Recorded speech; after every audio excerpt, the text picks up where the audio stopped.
आज ही Doubtnut app download करें। Doubtnut पर होगा अब आपके सभी मैथ्स, केमिस्ट्री, फिजिक्स और बायोलॉजी डाउट्स का सफाया। बस अपने क्वेश्चन की फोटो खींचो, उसे क्रॉप करो और तुरंत वीडियो सोल्यूशन पाओ। Download now. में हमसे पूछा गया है कि जो हजारों साल पुरानी वायबल सीड हमने लूपिनस आर्क्टिकस की एक्सकवेट की थी या ऑब्टेन की थी, वो हम कहाँ से मिली थी। तो यहाँ पर सीड की वायबिलिटी की अगर हम बात करें, सीड बेयरिंग प्लांट्स में सीड एक ऐसा स्ट्रक्चर होता है जिसके अंदर एम्ब्रियो प्रेजेंट होता है, जो मेल और फीमेल गैमीट के यूनियन का रिजल्ट है। और ये हमें मिलता है एक हार्ड आउटर कवरिंग के अंदर, जिसको हम सीड कोट कहते हैं।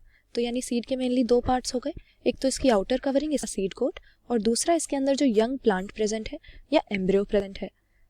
तो सीड किस तरह से प्लांट्स की प्रोपेगेशन में हेल्प करती है, ये जो पेरेंट प्लांट इसको बेयर कर रहा होता है उससे किसी ना किसी एजेंट की हेल्प से दूर चली जाती है, किसी डिस्टेंट लोकेशन पे चली जाती है। इसको हम सीड का डिस्पर्सल कहते हैं। और वहाँ पर जाकर जब इसको फेवरेबल कंडीशंस मिलती हैं तो ये सीड जर्मिनेट कर जाती है।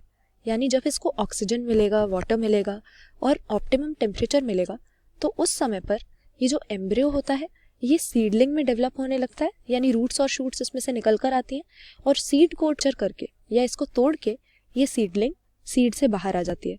अब जब तक सीड डिस्पर्सल के बाद जर्मिनेशन की एबिलिटी रखती है, तब तक हम कहते हैं कि सीड की वायबिलिटी मेंटेन है या सीड वायबल है। लेकिन जिस पीरियड में डिस्पर्सल के बाद सीड जर्मिनेट नहीं हो रही है, जर्मिनेशन नहीं हो रही है, उस टाइम पर हम कहते हैं कि ये सीड डॉर्मेंट है या डॉर्मेंसी शो कर रही है। मतलब कि वायबल वो है, उसके अंदर लिविंग एम्ब्रियो प्रेजेंट है, लेकिन जब तक वो जर्मिनेट नहीं करी तब तक इसको हम इसका डॉर्मेंट पीरियड कहते हैं या डॉर्मेंसी कहते हैं। तो अब सीड्स की जो वायबिलिटी है वो अलग अलग फ्लावरिंग प्लांट्स पे डिपेंड करती है। जनरली तो हम ये देखते हैं कि डिस्पर्स होने के कुछ मंथ्स बाद के पीरियड तक सीड वायबल रहती है, यानी जर्मिनेशन की उसमें एबिलिटी रहती है।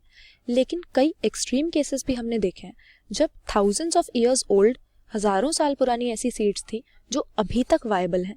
और इसी का एक एग्जाम्पल है हमारे पास लूपिनस आर्क्टिकस का सीड, जिसको हम कॉमन लैंग्वेज में लुपाइन ट्री कहते हैं।